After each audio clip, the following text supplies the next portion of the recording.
Hello everyone, welcome to the SQ Digital Classes and I am Chandradeep Singh from the Department of Law from Sri Krishna University। और आज हमारा topic रहेगा constitution. Constitution में हम पढ़ेंगे fundamental rights के बारे में। ये जो हमारा टॉपिक है ये कॉन्स्टिट्यूशन से रहेगा। कॉन्स्टिट्यूशन में जो हम टॉपिक पढ़ने वाले हैं वो होगा कॉन्स्टिट्यूशन का part third which is known as the fundamental rights.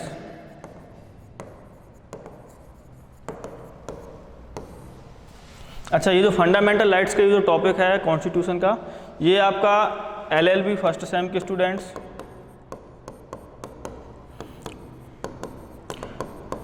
BA LLB second same, all the judiciary exams conducted all over India, all the judiciary exams, Bharat में आपके जितने भी जुडिशरी एग्जाम्स होते हैं, एवरी स्टेट हर एग्ज़ाम के लिए आपका ये हेल्पफुल रहेगा। जितने भी जुडिशरी कंडक्ट किए जाते हैं आपके, चाहे वो आपका MPCJ हो, चाहे UP PCSJ का एग्ज़ाम हो, चाहे राजस्थान PSC का हो, चाहे दिल्ली जुडिशरी हो या किसी भी XYZ कोई भी जुडिशरी हो, फंडामेंटल राइट्स से पार्ट थर्ड, कॉन्स्टिट्यूशन से आपका पार्ट थर्ड यानी फंडामेंटल राइट्स का टॉपिक आपका ईच एंड एवरी एग्ज़ाम में बहुत ज़्यादा पूछा जाने वाला टॉपिक है। और साथ ही साथ ये जो आपके नेट एस्पिरेंट्स हैं और सेट एस्पिरेंट्स, जो लोग नेट की प्रिपरेशन कर रहे हैं या सेट की प्रिपरेशन कर रहे हैं लॉ फील्ड से, तो वहाँ पर भी फंडामेंटल राइट्स बहुत ज़्यादा इंपॉर्टेंट टॉपिक है, बहुत ज़्यादा वाइटल रोल प्ले करता है, बहुत अच्छे स्कोर के हिसाब से पूछा जाता है। वहाँ पे बहुत ज़्यादा मार्किंग ये क्वेश्चन आप ये वाला टॉपिक पूछा जाता है। तो चलो हम इसको स्टार्ट करते हैं। फंडामेंटल राइट्स ये आपका आर्टिकल 12 से लेकर आर्टिकल 35 तक, कॉन्स्टिट्यूशन में अनुच्छेद 12 से अनुच्छेद 35 तक फंडामेंटल राइट्स यानी मूल अधिकारों का टॉपिक आपका कवर होता है। तो चलो इनको कुछ इस तरीके से आपका डिवाइड किया गया फंडामेंटल राइट्स को। सबसे पहले आपका जो आर्टिकल 12 है, यहाँ पर स्टेट की डेफिनेशन बताई गई है, और article 13 talks about the judicial review. Article 13 आपका जुडिशियल रिव्यू या न्यायिक पुनर्विलोकन के नाम से जाना जाता है। अच्छा, अब यहाँ पर जब हम आर्टिकल 12 और आर्टिकल 13 जब हम पढ़ लेते हैं, तो फिर जो मुख्य फंडामेंटल आपके राइट्स हैं, मेनली फंडामेंटल राइट्स का जो टॉपिक है वो शुरू होता है आपका आर्टिकल 14 से। यानी आर्टिकल 12 और आर्टिकल 13 में आपके किसी भी फंडामेंटल राइट को नहीं डिफाइन किया गया है। आर्टिकल 12 में स्टेट को डिफाइन किया गया है, आर्टिकल 13 में आपकी जुडिशियल रिव्यू का कॉन्सेप्ट बताया गया है, लॉज के बारे में बताया गया है कि कौन से लॉ किस तरीके से अप्लाई होते हैं, इन चीज़ों के बारे में बताया गया है। फिर जब हम आर्टिकल 14 पे आते हैं अनुच्छेद 14 में, तो आर्टिकल 14 से हमारे फंडामेंटल राइट्स की शुरुआत होती है। अच्छा, और जब फंडामेंटल राइट्स की शुरुआत हो रही है और उसके पहले स्टेट बताया गया है और जुडिशियल रिव्यू बताया गया है, तो इसका मतलब ये है कि यहाँ पर स्टेट पहले क्यों बताया गया है। हम फंडामेंटल राइट्स की शुरुआत आर्टिकल 12 से भी कर सकते थे, बट आर्टिकल जो आपके फंडामेंटल राइट्स हैं, तो फंडामेंटल राइट्स हमारे किसी स्टेट के अगेंस्ट हमें प्राप्त होते हैं। ये ऐसे डायरेक्ट प्राप्त नहीं, हमें पता नहीं होता किसके अगेंस्ट प्राप्त हैं। तो कॉन्स्टिट्यूशन में पहले आपका बताया गया कि फंडामेंटल राइट्स जो हमारे मूल अधिकार हैं वो हमें स्टेट के अगेंस्ट प्राप्त हैं।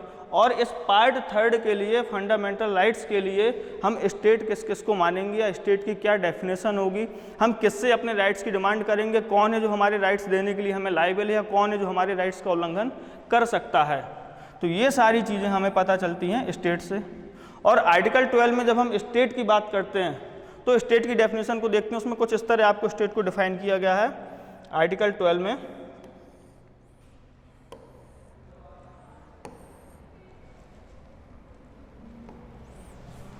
जब हम बात करते हैं कि आर्टिकल 12 में जो स्टेट या राज्य की परिभाषा दी गई है, तो स्टेट इसलिए हमें पहले बताया गया है ताकि हमें ये पता चल जाए कि फंडामेंटल राइट्स हैं तो हमें किससे डिमांड करने हैं, कौन है जो हमारे फंडामेंटल राइट्स हमसे छीन सकता है, वायलेट कर सकता है, किसके अगेंस्ट हमें राइट प्राप्त हैं, कौन लायबल है हमारे राइट्स को हमें देने के लिए। जब हम स्टेट की बात करते हैं तो स्टेट में सबसे पहले आर्टिकल 12 में बताया गया आपका executive executive body of the states and union, अर्थात आपकी जितने जो भी केंद्र सरकार है और जितनी भी राज्य सरकार हैं उनकी कार्यपालिका। ठीक, केंद्र सरकार और राज्य सरकारों की कार्यपालिका। फिर सेकंड बताया गया है लेजिस्लेटिव बॉडी,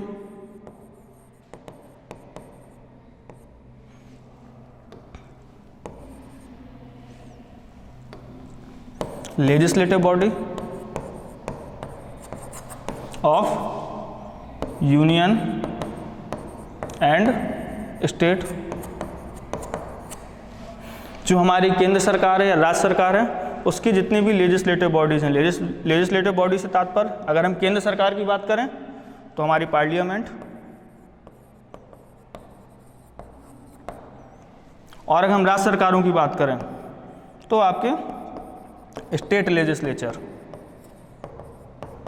स्टेट लेजिस्लेचर में कौन कौन आएगा? आपके स्टेट लेजिस्लेचर में आपकी विधानसभाएं आ जाएंगी, विधान परिषदें आ जाएंगी। ठीक, तो ये आपके लेजिस्लेटिव बॉडी, इसको भी स्टेट माना गया for the purpose of fundamental rights. फिर तीसरा है हमारा all the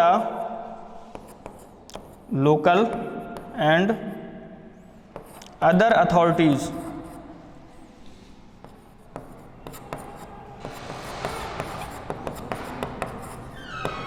all the local and other authorities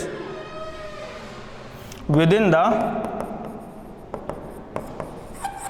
territory of India, यानी आपके ऐसे समस्त लोकल, क्षेत्रीय और दूसरे प्राधिकारीगण जो कि आपके भारत की territory, with in the territory of India, Bharat के राज्य क्षेत्र के भीतर हैं, इनको हम स्टेट मानेंगे for the purpose of fundamental rights. फिर नेक्स्ट जो बताया गया है all the local and other authorities under the control of government of India. तो चौथी जो बताए गए हैं फोर्थ नंबर पे आपका all the other and local authorities, सारे आपके अन्य एवं लोकल प्राधिकारीगण भारत सरकार के नियंत्रण के अधीन। तो अब हम देखते हैं कि फंडामेंटल राइट्स के पर्पस से, फंडामेंटल राइट्स के पर्पस से स्टेट किस किस को माना गया है। तो सबसे पहले हम देखेंगे फंडामेंटल राइट्स के पर्पस से जो हमारा स्टेट माना गया, तो बोला गया है executive body of states and union, यानी जो भी हमारे राज्य हैं और जो भी हमारा संघ है, केंद्र सरकार है, तो इनकी जितनी भी एग्जीक्यूटिव बॉडी का मतलब हमारी कार्यपालिका। कार्यपालिका में कौन कौन आएगा? कार्यपालिका में हमारी अगर केंद्र सरकार की बात करें तो हमारे प्रेसिडेंट, प्राइम मिनिस्टर और उनका पूरा मंत्रिमंडल और उनके अधीनस्थ काम करने वाले जितने भी प्रशासनिक अधिकारी होते हैं। और अगर हम राज्य की कार्यपालिका की बात करें तो राज्य की कार्यपालिका में हमारे गवर्नर आ जाएंगे, चीफ मिनिस्टर्स आ जाएंगे, चीफ मिनिस्टर्स का पूरा मंत्रिमंडल, पूरी कैबिनेट मिनिस्टर्स आ जाएंगे, और सारे आपके जितने भी आपके प्रशासनिक अधिकारी हैं, जो भी आपके एडमिनिस्ट्रेटिव ऑफिसर्स हैं, जो कि उनके अधीन काम कर रहे हैं, तो ये सारे लोग हमारे एग्जीक्यूटिव बॉडी के अंतर्गत आ जाते हैं। यानी इन सारे अधिकारियों को, इन सारे मंत्रियों को, मंत्रिमंडलों को, जो भी हमारी एग्जीक्यूटिव बॉडी है, सरकार की कार्यपालिका का जो भी हिस्सा है, इन सभी को हम स्टेट मानेंगे अगर हमें फंडामेंटल राइट्स की बात करनी हो।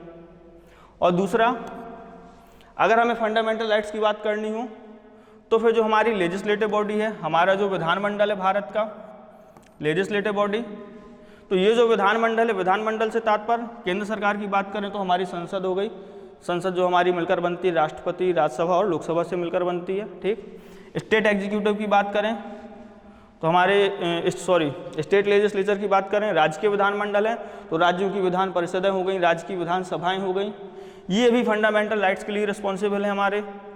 फिर इसके बाद हम बात करें all the local and other authorities, इसके अलावा जितने भी आपके लोकल और अन्य प्राधिकारीगण हैं, कहाँ पर आपके with in the territory of India, Bharat के राज्य क्षेत्र के भीतर जितने भी आपके लोकल या अन्य प्राधिकारीगण हैं, अदर अथॉरिटीज़ हैं, उनको भी हम स्टेट मानेंगे। अर्थात अगर उनके द्वारा भी हमारे किसी फंडामेंटल राइट्स का उल्लंघन होता है तो उनको भी हम कोर्ट में जाकर पार्टी बना सकते हैं, उनसे अपने फंडामेंटल राइट्स की डिमांड उनके अगेंस्ट हम कर सकते हैं, उनके अगेंस्ट हम फंडामेंटल राइट्स को क्लेम कर सकते हैं। और जो फोर्थ पॉइंट है हमारा, all the local and other authorities under the control of government of India, जो हमारा थर्ड पॉइंट है और फोर्थ पॉइंट है, ये दोनों देखने में एक जैसे लगते हैं कि इसमें भी आपके लोकल एंड अदर अथॉरिटीज़ की बात की गई है, इसमें भी लोकल एंड अदर अथॉरिटीज़ की बात की गई है। ठीक, तो अंतर क्या है? अंतर है कि ऐसे लोकल अथॉरिटीज़ जो कि टेरिटरी के, इंडियन टेरिटरी के अंदर हैं, भारतीय राज्य क्षेत्र के भीतर हैं। और जो चौथा पॉइंट है वहाँ डिफरेंस क्या है? वहाँ डिफरेंस है under the control of government of India, ऐसे लोकल या अदर अथॉरिटीज़ आपके जो भारत सरकार के नियंत्रण के अधीन है। अच्छा देखो, भारत सरकार, भारत के राज्य क्षेत्र के भीतर होना अलग बात है, और ऐसे अथॉरिटीज़ जो भारत सरकार के नियंत्रण के अधीन है, अर्थात वो भारत के राज्य क्षेत्र के बाहर हो सकते हैं बट उसमें हमारी गवर्नमेंट ऑफ इंडिया का कंट्रोल होता है, हमारी भारत सरकार का उसमें नियंत्रण होता है। तो ऐसे सारे प्राधिकारीगण जो कि हमारे अदर अथॉरिटीज़ हैं या हमारे लोकल अथॉरिटीज़ हैं, जो या तो भारत सरकार के राज्य क्षेत्र के अंतर्गत हैं या भारत सरकार के नियंत्रण के अंतर्गत हैं, ये सारे हमारे राज्य की डेफिनेशन में या स्टेट की डेफिनेशन में आएंगे। ठीक, तो सबसे पहले हमें पता होना चाहिए हमारे जो फंडामेंटल राइट्स हैं, फंडामेंटल राइट्स हमें स्टेट के अगेंस्ट प्राप्त होते हैं। अब स्टेट का मतलब, ताकि हम ये ना समझ बैठें कि स्टेट का मतलब केवल MP state, UP state, Haryana state, Karnataka state, ये जो भारत के राज्य हैं इन्हीं को स्टेट माना जाएगा, नहीं। स्टेट के अंतर्गत आर्टिकल 12 बोलता है इतनी सारी चीज़ें, यानी आपकी एग्जीक्यूटिव बॉडी हो गई, लेजिस्लेटिव बॉडी हो गई, आपकी लोकल अथॉरिटीज़ हो गई या आपकी अदर अथॉरिटीज़ हो गई, जो भी आपके भारत सरकार के राज्य क्षेत्र में है या भारत सरकार के नियंत्रण में है, इन सभी को हम स्टेट मानेंगे और इनके अगेंस्ट हमें फंडामेंटल राइट्स प्राप्त हैं। अब इसके बाद हम आते हैं आर्टिकल 13 में। क्योंकि हमें पता चल गया कि आर्टिकल 12 में हमें ये पता चल गया कि हम फंडामेंटल राइट्स जो हमें दिए गए हैं वो हमें किसके अगेंस्ट दिए गए हैं, तो हमें स्टेट के अगेंस्ट दिए गए हैं, और स्टेट में इतनी सारी चीज़ें आ जाती हैं। तो इन सारी चीज़ों या इन सारे बॉडीज़ के अगेंस्ट, इन सारे निकायों के विरुद्ध हमें फंडामेंटल राइट्स हमें प्राप्त हैं।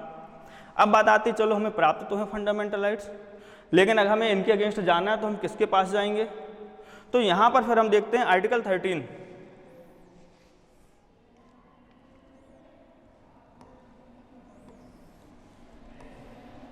अब हम आते हैं आर्टिकल 13 में।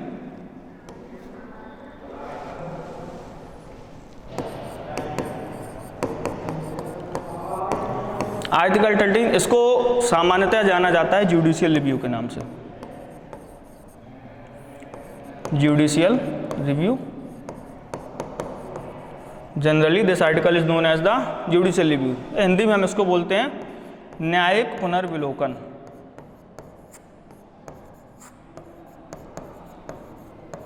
अब न्यायिक पुनर्विलोकन का कॉन्सेप्ट समझते हैं, ये कॉन्सेप्ट है क्या? ये जो हमारा न्यायिक पुनर्विलोकन है, नाम से तो काफ़ी हद तक समझ में आ जाता है कि जहाँ पर जुडिशियरी को या न्यायपालिका को कोई भी चीज़ रिव्यू करने की या उसका पुनर्विलोकन करने की शक्ति प्राप्त है। तो अब यहाँ पुनर्विलोकन किया किसका जाता है, किन चीज़ों का किया जाता है? तो यहाँ पे पुनर्विलोकन किया जाता है आपके लॉज का, ऐसे लॉज जो आपके फंडामेंटल राइट्स के अगेंस्ट हैं या फंडामेंटल राइट्स के डेरोगेशन में बात कर रहे हैं, फंडामेंटल राइट्स को छीनने की बात कर रहे हैं, किसी भी तरीके से वो कम कर रहे हैं, किसी भी तरीके से हमारे फंडामेंटल राइट्स का उल्लंघन कर रहे हैं। तो ऐसे सारे लॉज ये कौन देखता है? जुडिशियरी देखती है कि कहीं कोई ऐसा लॉ, ऐसा ऑर्डर, ऐसा नोटिफिकेशन, ऐसा कोई स्टैट्यूट तो नहीं पास हो गया जो फंडामेंटल राइट को किसी भी तरीके से वायलेट कर रहा हो, किसी भी तरीके से इन्फ्रिंजमेंट कर रहा हो फंडामेंटल राइट्स का। तो ये काम किसका? ये जुडिशियरी की जिम्मेदारी है, ये चीज़ देखना, इन चीज़ों के बारे में देखभाल करना कि जो हमारे फंडामेंटल राइट्स हैं उनका उल्लंघन ना हो पाए। तो हम जुडिशियल रिव्यू की बात करते हैं तो आर्टिकल 13 का जो क्लॉज 1 है, क्लॉज 1, तो आर्टिकल 13 का क्लॉज 1 बात करता है ऐसे लॉज के बारे में जो कि आपके संविधान के प्रवृत्त होने से पहले से भारत में लागू हैं। ठीक है, तो ये बात करता है प्री कॉन्स्टिट्यूशनल लॉज की, ये बात करता है प्री कॉन्स्टिट्यूशनल लॉज की, यानी संविधान के पूर्व की विधियाँ। अच्छा देखो, जो हमारे लॉज होते हैं, अगर हम कॉन्स्टिट्यूशन को आधार बनाकर देखें तो इंडिया में दो तरीके के लॉ हैं आपके। There are 2 types of law which are in force in India on the basis of constitution. तो कुछ हैं आपके प्री कॉन्स्टिट्यूशनल लॉज और कुछ हैं हमारे post constitutional laws.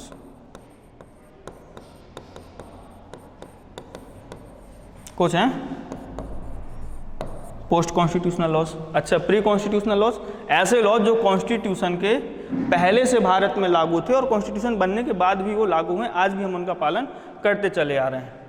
Post constitutional laws ऐसे लॉज जो आपके संविधान बनने के बाद, यानी जब हमारा संविधान लागू हुआ 26 जनवरी 1950 को, जब हमारा कॉन्स्टिट्यूशन फोर्स में आया, तो उसके बाद से जो लॉ बनाए गए और भारत में लागू किए गए वो हमारे कहलाते हैं post constitutional laws. For example हम प्री कॉन्स्टिट्यूशनल लॉज की बात करें तो बहुत सारे एग्जाम्पल आपको मिल जाएंगे। जैसे हमारा कॉन्ट्रैक्ट एक्ट हो गया, संविदा विधि, ये है 1872 से लागू है, यानी संविधान के प्रारंभ से पहले से लागू है। हमारा एविडेंस एक्ट हो गया, साक्ष्य विधि, ये भी 1872 से ही ये इन्फोर्स है। आईपीसी, जितनी भी हम मेजर लॉज अपने पढ़ रहे हैं, इंडियन पीनल कोड 1860, ये भी संविधान के पहले से लागू है। सीपीसी, सिविल प्रोसीजर कोड 1908, 1908 से ये लागू है। ठीक। Transfer of property act TPA, ये 1881 से लागू है। ऐसे बहुत सारे लॉज हैं जो संविधान के पहले से लागू हैं और आज भी वो भारत में चल रहे हैं। ठीक। तो ये लॉज आपके किसके उदाहरण हैं? ये हैं प्री कॉन्स्टिट्यूशनल लॉज, संविधान की पूर्व की विधियों के उदाहरण हैं। पोस्ट कॉन्स्टिट्यूशनल लॉज की बात की जाए तो हमारा सीआरपीसी हो जाता है, यानी क्रिमिनल प्रोसीजर कोड 1973। ठीक। तो ये हमारा 1973 सीआरपीसी है, इसको हम पोस्ट कॉन्स्टिट्यूशनल लॉ बोल सकते हैं, जो करंट में हमारे यहाँ जो सीआरपीसी आज की डेट में चल रही है। आपका आरटीआई एक्ट है, राइट टू इन्फॉर्मेशन एक्ट है, 2005 में ही आ गया था। ठीक। तो ऐसे बहुत सारे या ऐसे और भी लॉ हैं जो संविधान के बनने के बाद जिनको बनाया गया, संविधान लागू होने के बाद जिनको हमारी संसद के द्वारा या राज्य के विधानमंडलों द्वारा बनाया गया और उनको लागू किया गया, तो ये लॉज हमारे कहलाते हैं पोस्ट कॉन्स्टिट्यूशनल लॉज, यानी संविधान के पश्चात की विधियां। तो अब आर्टिकल 13 दो लॉज के बारे में बात कर रहा है आपका। प्री कॉन्स्टिट्यूशनल लॉ, तो प्री कॉन्स्टिट्यूशनल लॉ के बारे में आर्टिकल 13 क्या बोल रहा है? कह रहा है कि ऐसे सारे आपके कॉन्स्टिट्यूशनल लॉज, ऐसे सारे लॉज जो कॉन्स्टिट्यूशन के पहले से अस्तित्व में हैं और संविधान बनने के बाद भी अस्तित्व में चले आ रहे हैं, वो आपके उस मात्रा तक शून्य होंगे जिस मात्रा तक वो संविधान के इन फंडामेंटल राइट्स के उपबंधों के विरुद्ध बात कर रहे होंगे या उनके डेरोगेशन में बात कर रहे होंगे, उनके अगेंस्ट बात कर रहे होंगे। मान लीजिए कोई भी लॉ है, कॉन्ट्रैक्ट की बात, मान लीजिए हम कॉन्ट्रैक्ट की बात करते हैं।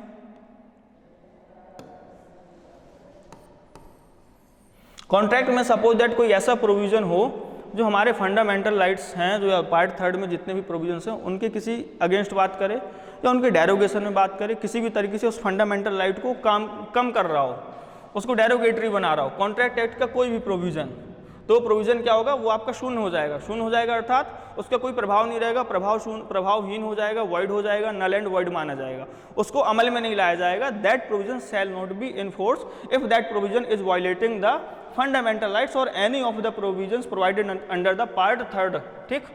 तो part 3 of the Indian constitution. Suppose that हम कॉन्ट्रैक्ट की बात करें तो कॉन्ट्रैक्ट में एक हमारा प्रोविजन, एग्जाम्पल के लिए एक प्रोविजन है कि आपके जो एग्रीमेंट है, agreement in restraint of trade are void, यानी ऐसे एग्रीमेंट, आपके ऐसे करार जो कि ट्रेड करने को या व्यापार करने के लिए मना करते हो, उसके विरोध की बात करते हो, तो आपके क्या होते हैं? वाइड होते हैं कॉन्ट्रैक्ट एक्ट में। अच्छा, हम एग्जाम्पल के लिए समझ रहे हैं कि कैसे कोई प्रोविजन जो आपका प्री कॉन्स्टिट्यूशनल लॉ में है, अगर वो फंडामेंटल राइट के अगेंस्ट हो जाता है तो आपका वाइड हो जाएगा। ठीक। तो कॉन्ट्रैक्ट में आपका बोला गया है ऐसा एग्रीमेंट जो कि आपका इन रिस्ट्रेंट ऑफ ट्रेड हो, यानी ऐसा एग्रीमेंट कोई व्यक्ति करे, वो एग्रीमेंट किसी व्यक्ति को ट्रेड करने से मना कर रहा हो, उसके विरुद्ध बात कर रहा हो। ऐसा एग्रीमेंट है कि उस एग्रीमेंट में दो व्यक्ति इस बात पर सहमत हुए हैं कि एक व्यक्ति कभी भी जीवन में ट्रेड नहीं करेगा या किन्हीं पर्टिकुलर दशाओं में वो ट्रेड नहीं कर सकता है। ठीक। तो ऐसा एग्रीमेंट है, अगर किया गया है, साइन किया गया है, तो वो एग्रीमेंट आपका क्या हो जाएगा? वाइड हो जाएगा। तो कॉन्ट्रैक्ट में फिलहाल इसको वाइड बोला गया। अगर हम मान लेते हैं, हम बात करते हैं अगर कि सपोज दैट कॉन्ट्रैक्ट में इस वाले प्रोविज़न को वाइड डिक्लेयर नहीं किया गया होता, यानी agreement in restraint of trade contract में अगर सही बताया गया होता, इसको कॉन्ट्रैक्ट एक्ट के द्वारा अलाउ किया गया होता कि ऐसा एग्रीमेंट जो किसी को ट्रेड करने से मना करता हो, किसी को व्यापार करने से मना करता हो, वो एग्रीमेंट हमारे यहाँ इन्फोर्स किया जा सकता है, वो शून्य नहीं होगा, वो वाइड नहीं होगा। अगर ऐसा होता तो आपका ये वाला प्रोविज़न हमारे कॉन्स्टिट्यूशनल या फंडामेंटल राइट्स हैं तो उनको कहीं ना कहीं से उनका उल्लंघन कर रहा होता। कॉन्स्टिट्यूशन में हमारा एक आर्टिकल है, आर्टिकल 19। आर्टिकल 19 में हमें फ्रीडम दिए गए हैं बहुत सारे। उन्हीं फ्रीडम्स में हमारे 19 में जी क्लॉज है। जब हम जी क्लॉज पढ़ते हैं तो उसमें हमें फ्रीडम मिला हुआ है कि हम अपने अकॉर्डिंग कोई भी प्रोफेशन, कोई भी ट्रेड, कोई भी बिजनेस हम कर सकते हैं। हमें अपने अनुसार कोई भी वृत्ति, कोई भी उपजीविका, व्यापार या कारोबार करने की स्वतंत्रता प्राप्त है। तो चूंकि 19 जी हमें स्वतंत्रता दे रहा है फ्रीडम ऑफ ट्रेड की, फ्रीडम ऑफ ट्रेड के बारे में बता रहा है 19 जी। और अगर कॉन्ट्रैक्ट में ये प्रोविज़न ऐसा होता है कि ऐसा एग्रीमेंट जो किसी व्यक्ति को ट्रेड करने से मना करे वो वाइड नहीं होगा, वो आपका विधिमान होगा, उसको विधि द्वारा प्रवर्तित कराया जा सकता है, तो वो प्रोविज़न हमारा वाइड हो जाता है। क्यों? क्योंकि वो प्रोविज़न किसके अगेंस्ट बात कर रहा था? फिर वो प्रोविज़न बात कर रहा था कि जो हमें फ्रीडम मिली हुई है ट्रेड करने की, वो इसके अगेंस्ट हो जाता। तो कॉन्ट्रैक्ट में तो वो इटसेल्फ पहले से वर्ड बताया गया है, लेकिन हमने सिचुएशन इमेजिन की है कि अगर ऐसा कोई प्रोविज़न होता जो फंडामेंटल राइट के अगेंस्ट होता, तो जिस मात्रा तक वो फंडामेंटल राइट्स के अगेंस्ट है या पार्ट 3 में कॉन्स्टिट्यूशन के जितने भी प्रोविजंस दिए गए हैं उनके अगेंस्ट है, तो उस मात्रा तक, उस एक्सटेंट तक वो वाला प्रोविज़न प्री कॉन्स्टिट्यूशनल राइट का, प्री कॉन्स्टिट्यूशनल लॉ का वो वाला प्रोविज़न हमारा वाइड हो जाएगा, नल एंड वाइड हो जाएगा, वो किसी इफेक्ट में नहीं रहेगा। ठीक, तो चूंकि कॉन्ट्रैक्ट में तो पहले से इसको वाइड बताया गया है, ये प्रोविज़न आपका इसके अकॉर्डिंग चल रहा है, यानी parallel to the freedom of trade चल रहा है, उसके साथ चल रहा है, उसके अकॉर्डिंग बात कर रहा है, उसी से कंसिस्टेंसी में बात कर रहा है। तो उससे कंसिस्टेंसी में बात कर रहा है, इसलिए चूंकि आपका पहले से सही है, मान्य है। लेकिन अगर हम ऐसा बोल देते कि अगर ट्रेड में हमारा जो ट्रेड के लिए जो एग्रीमेंट किया जा रहा है वो एग्रीमेंट हमारा वाइड हो जाएगा, वाइड नहीं होगा, एनफोर्स किया जा सकेगा, तो फ्रीडम ऑफ ट्रेड को वो वाला प्रोविज़न हमारा वायलेट कर रहा था। ठीक, तो ऐसा कोई भी प्रोविज़न जो कि हमारे फंडामेंटल राइट्स के अगेंस्ट बात कर रहा है, उनसे इनकंसिस्टेंट है, तो अप टू दैट एक्सटेंट, जितने एक्सटेंट तक वो प्रोविज़न आपका इनकंसिस्टेंसी रखता है फंडामेंटल राइट से, तो उस एक्सटेंट तक वो प्रोविज़न या वो लॉ वाइड हो जाएगा। ये बात की जा रही है आर्टिकल 13 के क्लॉज 1 में प्री कॉन्स्टिट्यूशनल लॉज के बारे में। ठीक, फिर इसके बाद बात करते हैं हम पोस्ट कॉन्स्टिट्यूशनल लॉज के बारे में।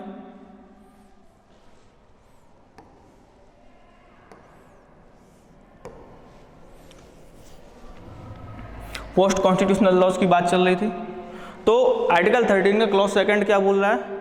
आर्टिकल 13 का क्लॉज 2 बात कर रहा है कि ऐसे लॉज जो संविधान के बाद बनाए जाएंगे, अर्थात स्टेट ऐसे कोई लॉ नहीं बनाएगा, राज्य ऐसे कोई लॉ नहीं बनाएगा जो फंडामेंटल राइट के अगेंस्ट बात कर रहे हो, फंडामेंटल राइट्स के डेरोगेशन में हो, फंडामेंटल राइट्स का वायलेशन कर रहे हो, किसी भी तरीके से मूल अधिकारों को हमारे उल्लंघित कर रहे हो, उनको इन्फ्रिंज कर रहे हो, तो वो लॉज जो संविधान बनने के बाद में बनेंगे। तो बोला गया है state shall not make any law, state shall not make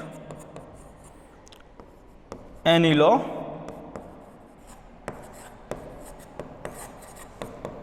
which is in derogation with part 3rd of the Indian Constitution, या हम बोलें which is in derogation of the fundamental rights of the Indian Constitution। ठीक, तो article 13 का clause 1 बोलता है कि ऐसे लॉज जो कॉन्स्टिट्यूशन बनने के पहले से भारत में लागू थे और कॉन्स्टिट्यूशन बनने के बाद भी भारत में चले आ रहे हैं, उनका पालन हो रहा है, तो वो लॉज जिस हद तक मूल अधिकारों से असंगत होंगे, मूल अधिकारों का उल्लंघन करते होंगे, उस मात्रा तक वो लॉ हमारे शून्य हो जाएंगे। फिर उसके बाद आर्टिकल 13(2) में स्टेट्स को ये इंस्ट्रक्शन दिया गया है, इसी आर्टिकल के द्वारा, कॉन्स्टिट्यूशन इसी आर्टिकल के द्वारा स्टेट्स को इंस्ट्रक्ट कर रहा है, उनको निर्देश दे रहा है कि स्टेट ऐसा कोई भी लॉ नहीं बनाएंगे जो कि फंडामेंटल राइट्स के डेरोगेशन में बात करता हो, फंडामेंटल राइट्स का इन्फ्रिंजमेंट करता हो, किसी भी तरीके से फंडामेंटल राइट से इनकंसिस्टेंट हो। तो यहाँ पर प्री कॉन्स्टिट्यूशनल लॉज की बात हो गई और पोस्ट कॉन्स्टिट्यूशनल लॉज की बात हो गई। और अगर मान लीजिए बाय मिस्टेक, इंटेंशनली या अनइंटेंशनली स्टेट कोई ऐसा लॉ बना भी देता है जो फंडामेंटल राइट्स के अगेंस्ट बात कर रहा है, तो वहाँ पर उस लॉ को या उस लॉ के इतने हिस्से को, जितना हिस्सा फंडामेंटल राइट से इनकंसिस्टेंट है, फंडामेंटल राइट्स को डेरोगेट कर रहा है, उतने हिस्से को स्ट्राइक डाउन कर दिया जाता है, उतने हिस्से को अलग कर दिया जाता है, सेपरेट कर दिया जाता है, जिसको हम डॉक्ट्रिन ऑफ सेवरेबिलिटी बोलते हैं। तो ये हमारे आर्टिकल 13 में। अच्छा, ये काम किसका है, इसको मॉनिटर कौन करता है, कौन तय करता है भैया कि फंडामेंटल राइट्स, कोई भी लॉ बना हुआ है तो फंडामेंटल राइट्स के अगेंस्ट है कि नहीं है? ये तय करने का काम किसका है? ये तय करने का काम है हमारे सुप्रीम कोर्ट का।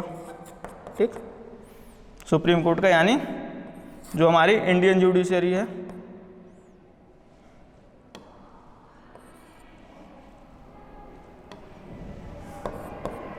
यानी ये शक्ति न्यायपालिका को प्राप्त है। ठीक, ये शक्ति न्यायपालिका को प्राप्त है। सुप्रीम कोर्ट ये तय करता है कि कोई जो लॉ है वो देखता है वो लॉ फंडामेंटल राइट्स के डेरोगेशन में है कि नहीं है, उससे कंसिस्टेंट है, इनकंसिस्टेंट है, क्या है क्या नहीं है, यहाँ पर ये लॉ ये देखता है सुप्रीम कोर्ट। तो बेसिकली हमें फंडामेंटल राइट्स पर जाने के पहले हमें दो बातें पता चल गई। पहली बात ये कि फंडामेंटल राइट्स हमें स्टेट के अगेंस्ट प्राप्त है, और जब फंडामेंटल राइट हमें स्टेट के अगेंस्ट प्राप्त है तो स्टेट किस किस को हम स्टेट मानेंगे, ऐसी कौन सी बॉडीज़ हैं, कौन सी अथॉरिटीज़ हैं जिनको हम स्टेट मान सकते हैं, और कौन कौन सी बॉडीज़ के अगेंस्ट हमें फंडामेंटल राइट्स हमें प्राप्त हैं। और दूसरा हमें ये पता चल गया कि अगर मान लीजिए फंडामेंटल राइट्स का उल्लंघन हो जाता है, हम स्टेट के अगेंस्ट हमें फंडामेंटल राइट प्राप्त हैं, किसी भी तरीके से उनका उल्लंघन हो रहा है, तो हमें पता चल जाता है कि यहाँ पर न्यायपालिका को शक्ति प्रदान की गई है, कोर्ट के पास ये पावर अथॉरिटी है, वो तय कर सकता है कि फंडामेंटल राइट आपके कोई भी लॉ आपका फंडामेंटल राइट्स के डेरोगेशन में है या नहीं है। ठीक, तो दो चीज़ें हो गई। जुडिशियल रिव्यू, यहाँ पर जुडिशरी को रिव्यू करने की शक्ति प्राप्त है। ये हमने इन शॉर्ट समझा हुआ है, बहुत ज़्यादा डिटेल में नहीं समझा हुआ है। इसके आगे अब हम डिस्कस करते हैं कि हमें फंडामेंटल राइट्स कौन कौन से मिले हुए हैं। तो हम एक ओवरव्यू देख लेंगे कौन कौन से फंडामेंटल राइट्स मिले हुए हैं, फिर बाद में हम उनको डिटेल में डिस्कस करेंगे।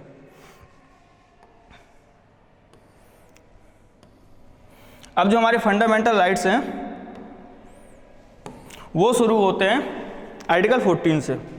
सबसे पहले हमारा जो फंडामेंटल राइट है वो है हमारा समानता का अधिकार, right to equality. Right to equality, समानता का अधिकार प्रदान किया गया। ये अधिकार हमें आर्टिकल 14 से प्राप्त हो जाता है। इसके बारे में आर्टिकल 14 से बात शुरू हो जाती है और आर्टिकल अनुच्छेद 18 तक इसके बारे में बात चलती है। ठीक, तो जो राइट टू इक्वालिटी है आर्टिकल 14 से आर्टिकल 18 तक हमें प्राप्त होता है। यहाँ पर हमें अलग अलग तरीके से हमें इक्वालिटी प्रदान करने की कोशिश की गई है, इसको हम डिटेल में बाद में पढ़ेंगे अंदर जाकर। ठीक, फिर दूसरा जो राइट है वो है right to freedom. Right to freedom article 19 से आर्टिकल 22 तक, आर्टिकल 19, 20, 21 एंड 22 में हमें राइट टू फ्रीडम प्राप्त है। उसके अंतर्गत कौन कौन सी स्वतंत्रताएं हैं वो हम जब इनके इनसाइड जाकर पढ़ेंगे, डिटेल्स में जाकर पढ़ेंगे, फिर देखेंगे। ठीक, फिर राइट टू फ्रीडम के बाद तीसरा अधिकार हमें क्या दिया गया? तीसरा अधिकार दिया गया हमें right against exploitation. Right against exploitation, शोषण के विरुद्ध अधिकार, article 23 and article 24। Next,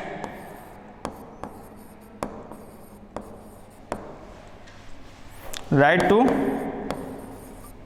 religious freedom और right to freedom of religion, जो भी बोले, राइट टू रिलीजियस फ्रीडम, धार्मिक स्वतंत्रता का अधिकार। तो धार्मिक स्वतंत्रता का अधिकार हमें दिया गया है आर्टिकल 25 से लेकर आर्टिकल 28 तक।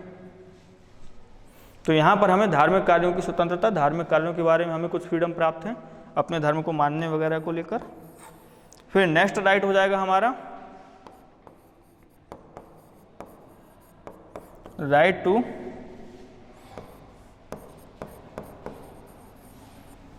कल्चर एंड एजुकेशन, या राइट टू कल्चरल एजुकेशन, ये भी बोल देते हैं हम उसको। ठीक, तो इसको हम बोलते हैं शिक्षा एवं संस्कृति का अधिकार, यस, सांस्कृतिक शिक्षा का अधिकार। ये अधिकार हमें प्राप्त है आर्टिकल 29 एंड आर्टिकल 30 के अंतर्गत। तो यहाँ पर हम अपनी कल्चर को प्रिजर्व कर सकते हैं, अपनी कल्चर को प्रिजर्व करने को लेकर उसके बारे में एजुकेशन को बढ़ावा देने को लेकर हमें राइट प्राप्त है। और जो लास्ट में है वो है right to constitutional remedies, right to constitutional remedies. ये हमें 32 से 35 तक प्राप्त है। राइट टू कॉन्स्टिट्यूशनल रेमेडीज यानी संवैधानिक उपचारों का अधिकार। तो ये जो हमें राइट टू कॉन्स्टिट्यूशनल रेमेडीज के पहले जितने भी राइट्स हमें प्राप्त हैं, ये जो 5 राइट्स, ठीक है, तो इन राइट्स को प्रिजर्व करने का, इन राइट्स को सेफगार्ड करने का अधिकार जो हमें प्राप्त है वो अधिकार कहलाता है राइट टू कॉन्स्टिट्यूशनल रेमेडीज। यानी हमारे इनमें से किसी भी अधिकार का अगर उल्लंघन होता है तो फिर हम इन अधिकारों की प्राप्ति के लिए, इन अधिकारों को पुनः प्राप्त करने के लिए, इन अधिकारों को सेफगार्ड करने के लिए हम राइट टू कॉन्स्टिट्यूशनल रेमेडी के अंतर्गत जाकर हमें, यानी संवैधानिक उपचारों का अधिकार, यानी कॉन्स्टिट्यूशन ही हमें रेमेडी प्रोवाइड कर रहा है कि हम अपने इन राइट्स को हम प्रिजर्व कर सकें, इनको सेफगार्ड कर सकें, इनका संरक्षण हम कर सकें। ठीक, तो संवैधानिक उपचारों का अधिकार हमें आर्टिकल 32 से आर्टिकल 35 के बीच में पढ़ने को मिलता है। तो ये हमारे कुल मिलाकर टोटल 6 अधिकार हैं। In total we have got 6 rights as fundamental rights, और ये फंडामेंटल राइट्स हमें स्टेट के अगेंस्ट प्राप्त हैं। कोर्ट इनका संरक्षक कहलाता है, सुप्रीम कोर्ट को guardian of the fundamental rights बोला जाता है, जो हमने आर्टिकल 13 में देखा हुआ है। अब इसके बाद हम पढ़ेंगे राइट टू इक्वलिटी को।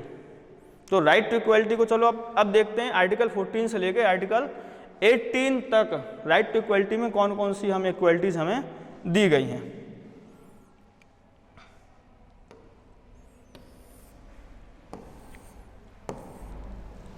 तो अब हम बात करेंगे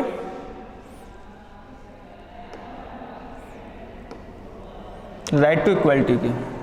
जो पहला अधिकार हमने पढ़ा था,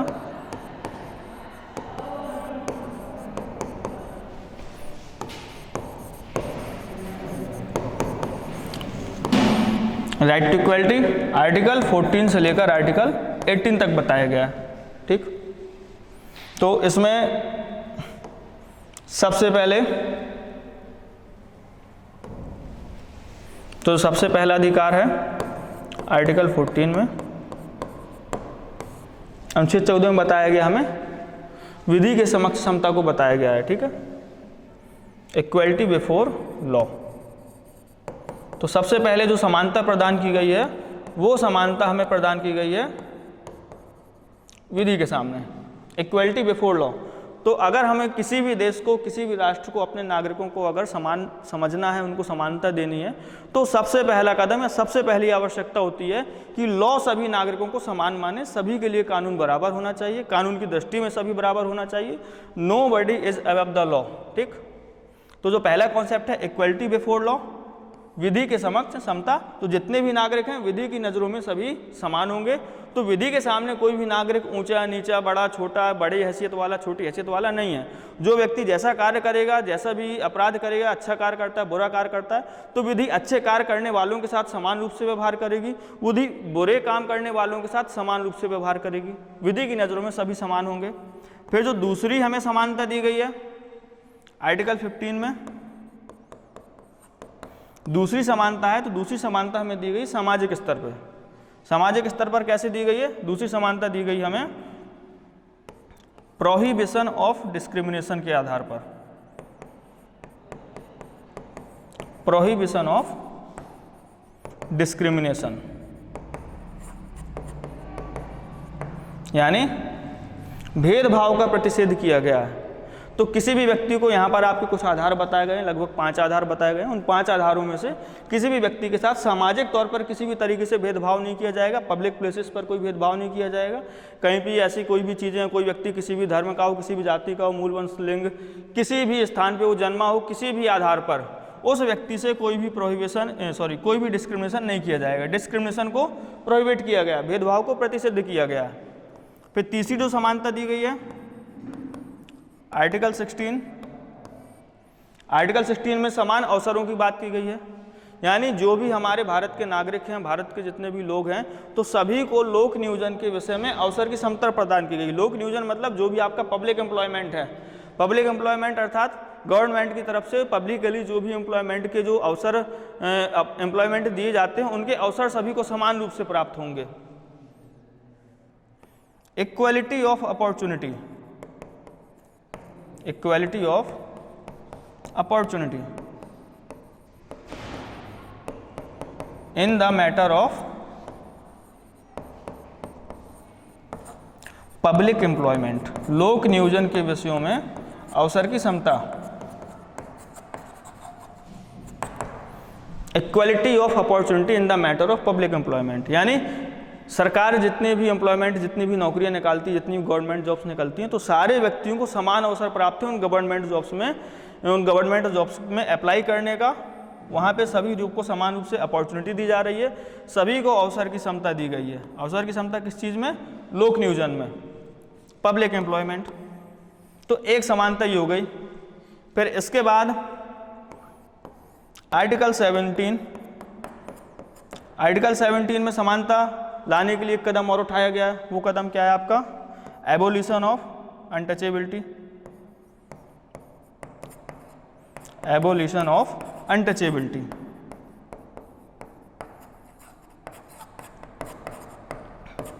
यानी अस्पृश्यता का उन्मूलन, अस्पृश्यता का अंत किया गया। यानी अनटचेबिलिटी की जो प्रैक्टिस पहले हमारे भारत में व्याप्त थी, जो भी छूत नाम की जो बीमारी भारत में पहले जो व्याप्त थी, तो संविधान बनने के बाद आर्टिकल 17 के द्वारा उस छुआछूत की बीमारी का अंत कर दिया गया है। किसी भी तरीके से, किसी भी रूप में अनटचेबिलिटी की प्रैक्टिस करना, कोई भी व्यक्ति किसी भी तरीके से ऐसा कोई आचरण करता है, वो आचरण आपका अपराध माना जाएगा। अनटचेबिलिटी को पूरी तरीके से एबोलिश कर दिया गया। It has been abolished, removed totally by the constitution. और अगर कोई भी व्यक्ति इस प्रैक्टिस को करता है, कोई व्यक्ति ऐसा आचरण करता है, वो दंड का भागीदार होगा, उसके लिए उसको पनिशमेंट मिलेगी, उसके लिए लॉ बनाया गया है, दैट शैल बी क्राइम।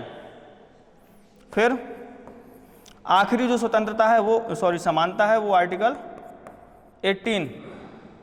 18 में बताया गया है एबोलिशन ऑफ टाइटल्स, उपाधियों का अंत किया गया है। एबोलिशन ऑफ टाइटल्स यानी उपाधि। तो पहले भारत में जो वर्ग विशेष के लोगों को या कुछ लोगों को कुछ विशेष उपाधियां दे दी जाती थी, समाज से उनको ज़्यादा ऊंचा माना जाता था, समाज के अन्य लोग उस उपाधि के सामने छोटे माने जाते थे, तो उससे समाज के अन्य लोगों में हीन भावना का या थोड़ी भिन्नता का एहसास होता था। एक सामाजिक जो गैप होता है, स्टेटस गैप वहाँ पे होता था, तो वहाँ पे समानता की भावना लोगों में व्याप्त नहीं रह पाती थी। तो एबोलिशन ऑफ टाइटल्स यानी किसी भी व्यक्ति को अब किसी विशेष उपाधि से नहीं नवाजा जाएगा। समाज में किसी भी व्यक्ति को किसी उपाधि देकर ज़्यादा बड़ा नहीं माना जाएगा कि अन्य व्यक्ति हीन भावना से ग्रसित हों या लोगों में समानता के भाव की कमी आए। तो आर्टिकल 18 में उपाधियों का अंत किया गया है, केवल 2 क्षेत्रों को छोड़कर उपाधियां दी जाएंगी। कौन कौन से क्षेत्रों में? एक तो है आपकी शिक्षा के क्षेत्र में, इन फील्ड ऑफ एजुकेशन, और दूसरी आपकी सेना के क्षेत्र में यानी आर्मी में। ठीक, यानी एजुकेशन और आर्मी को छोड़कर किसी भी फील्ड में कोई भी टाइटल, कोई भी उपाधि किसी को प्रदान नहीं की जाएगी। कोई व्यक्ति एजुकेशन, शिक्षा के क्षेत्र में बहुत अच्छा प्रदर्शन करता है, if any person performs very well in the field of education, तो उसको उपाधि दी जा सकती है। जैसे हम PhD वगैरह से बोलते हैं कि डॉक्टरेट की उपाधि मिल जाती है, मानद उपाधि भी बोलते हैं, तो PhD दी जा सकती है। तो शिक्षा के क्षेत्र में आपको उपाधि दी जाएगी, निसंदेह बहुत अच्छी बात है। और दूसरा आर्मी में, जो व्यक्ति सेना में है, आर्मी में है, तो वहाँ उपाधियाँ प्रदान की जाएंगी। बाकी किसी अन्य क्षेत्र में किसी व्यक्ति को कोई भी उपाधि नहीं दी जाएगी। जो व्यक्ति आर्मी में सर्व कर रहा है वहाँ पे लेफ्टिनेंट, मेजर, जनरल, कर्नल, जो भी उपाधियाँ, वो उपाधियाँ प्रदान की जाती हैं। तो ये था हमारा राइट टू इक्वलिटी। हमारे संविधान में इन 5 तरीकों से भारत में समानता लाने का प्रयास किया गया है। और आई होप ये जो लेक्चर है आपको थोड़ी बहुत ज़्यादा आपको हेल्पफुल हो सकता है। जिन लोगों ने पहले फंडामेंटल राइट्स को बहुत अच्छे से नहीं पढ़ा है, जो शुरुआत कर रहे हैं, लॉ में अभी आए हैं, किसी भी कॉम्पिटिटिव फील्ड में जाना चाहते हैं, उसकी शुरुआत कर रहे हैं, कॉम्पिटिटिव एग्जाम्स की तैयारी कर रहे हैं, तो उनके लिए लेक्चर बहुत हेल्पफुल होने वाला है एक समरी के रूप में। इसको हम आगे ऐसी लेक्चर सीरीज हम कंटिन्यू करेंगे, कॉन्स्टिट्यूशन की, फंडामेंटल राइट्स की। फंडामेंटल राइट्स के बाद बहुत सारे टॉपिक हैं आपके, directive principle of state policy है, फंडामेंटल ड्यूटी है, फिर हमारा पूरा स्टेट मैकेनिज्म है जो गवर्नमेंट मशीनरी जो चलती है स्टेट गवर्नमेंट की, एग्जीक्यूटिव गवर्नमेंट की, जुडिशियरी, लेजिस्लेटिव, सारी चीज़ें हम पढ़ेंगे, पूरा कॉन्स्टिट्यूशन हम कवर करेंगे इसी सीरीज़ में। आज के लिए इतना, I think it is enough for today. Thank you.